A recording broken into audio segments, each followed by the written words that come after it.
Hey everyone, I'm AsDQ and welcome to Chapter 3 of my Fossil Fighters Tool-Assisted Superplay. There are links to the previous parts in the description in case you haven't seen them, but for those of you who have, welcome back. This is a low-optimized, semi-commentated TAS focused on experimentation and developing a usable TAS route for the game. I'll be explaining any strategies, discoveries, and mistakes as they come up. You can turn around on the frame you enter loading zones or cutscene triggers. I usually don't bother to add these turnarounds since they only last one frame, but in this case it's especially visible.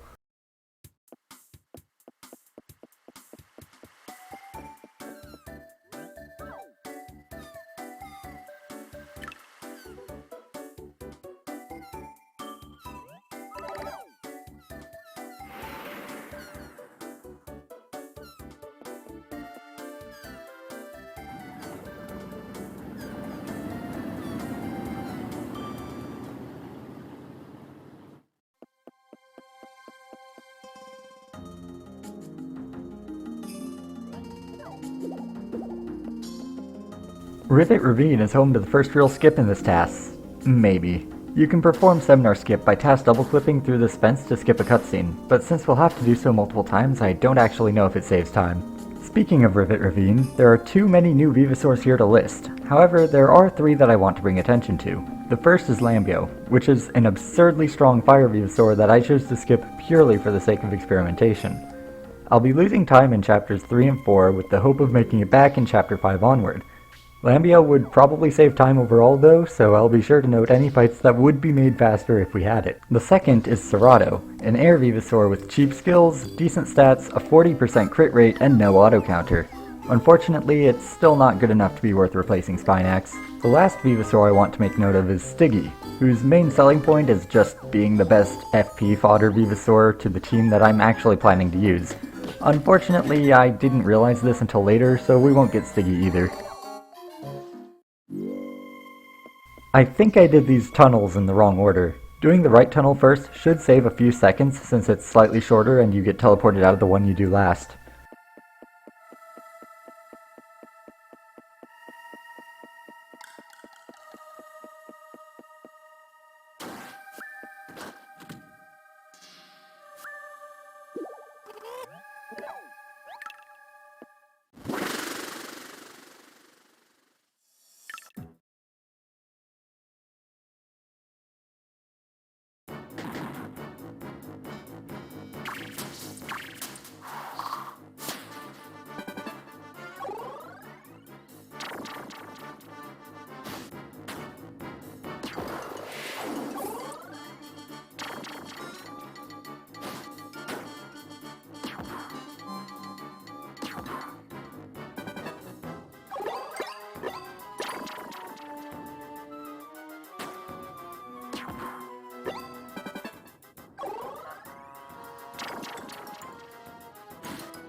Here's another probably perfect cleaning.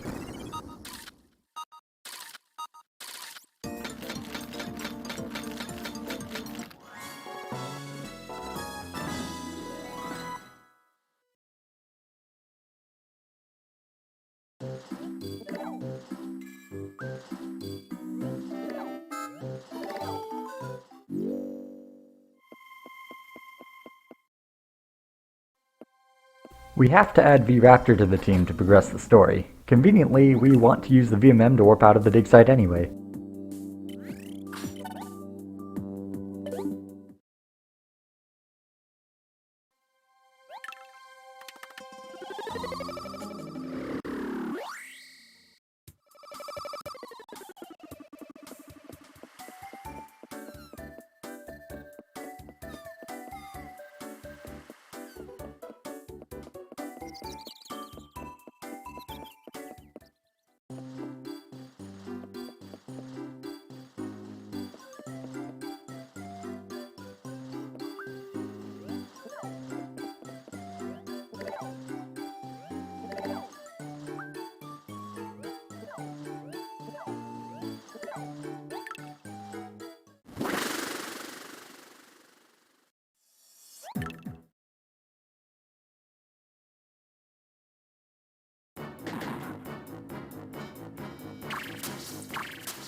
Combining a type advantage with a critical hit more than doubles the damage you deal, letting us one-hit even highly durable water types.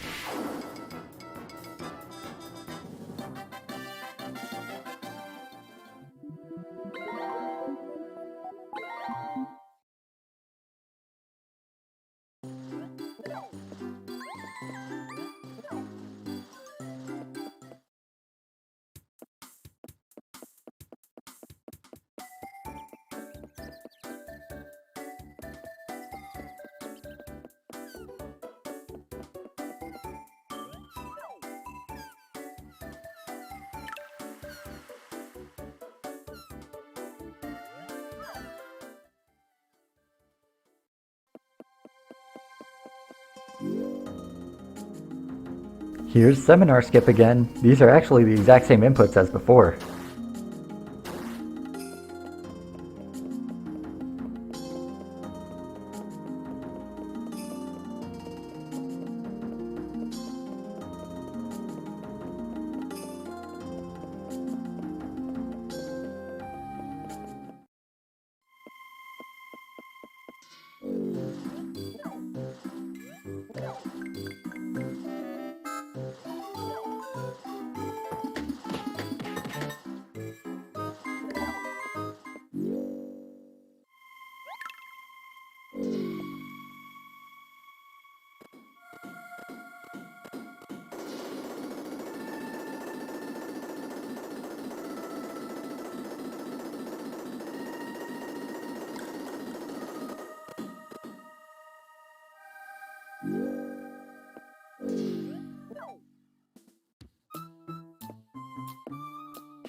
Nodo's insane bulk and total lack of offense is really starting to annoy me. It needs 130 FP just to one-hit V-Raptor, making it impossible to sacrifice on the first turn.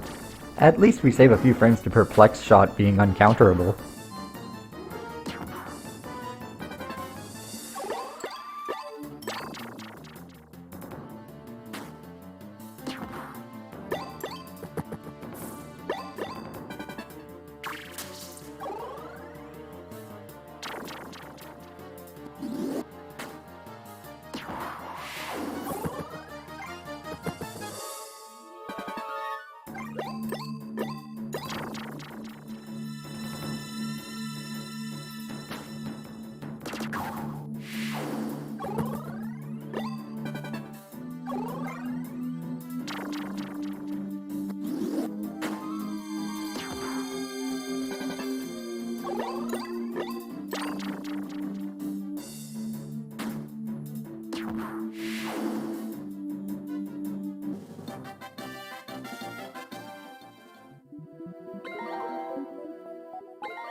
This fight perfectly shows why Lambeo is important. A fire type would be strong against the Venusaur Spinax is weak to.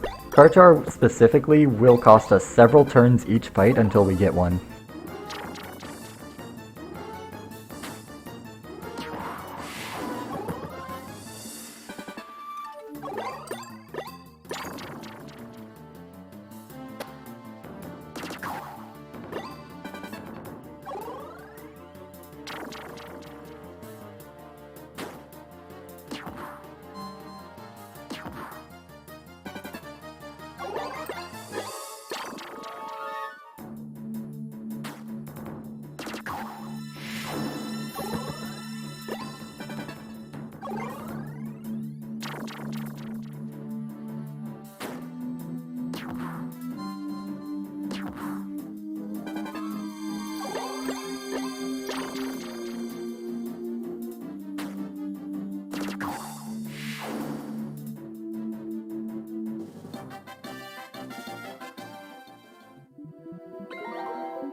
You might think the partially exposed fossil would make this cleaning faster, but it actually takes longer to clean since you can't spread damage across the gap.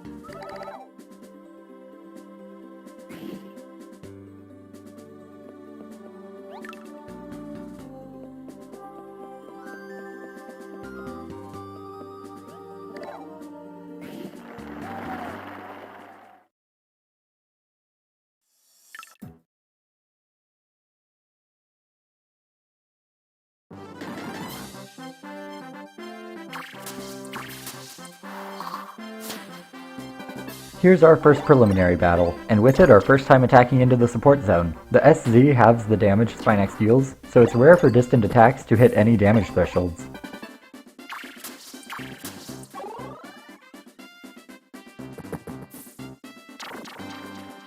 Patchy's critical hit is only necessary because I overcleaned V-Raptor's fossil. This will be a running theme throughout the TAS.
And now for the actual level up battle, which is only slightly less reliant on critical hits. Unlike Shan, V-Raptor will actually attack a few times throughout the game, for no other reason than we just happen to need an extra 5 damage to hit some damage ranges.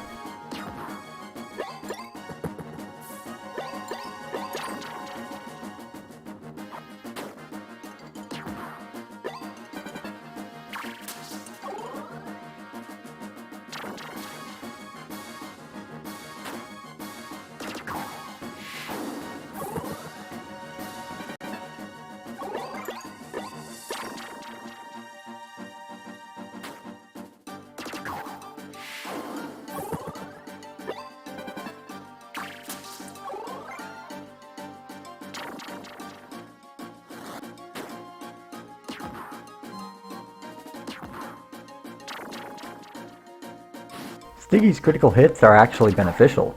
The damage range to one-shot it goes from a near max damage critical hit to just not a terrible damage crit.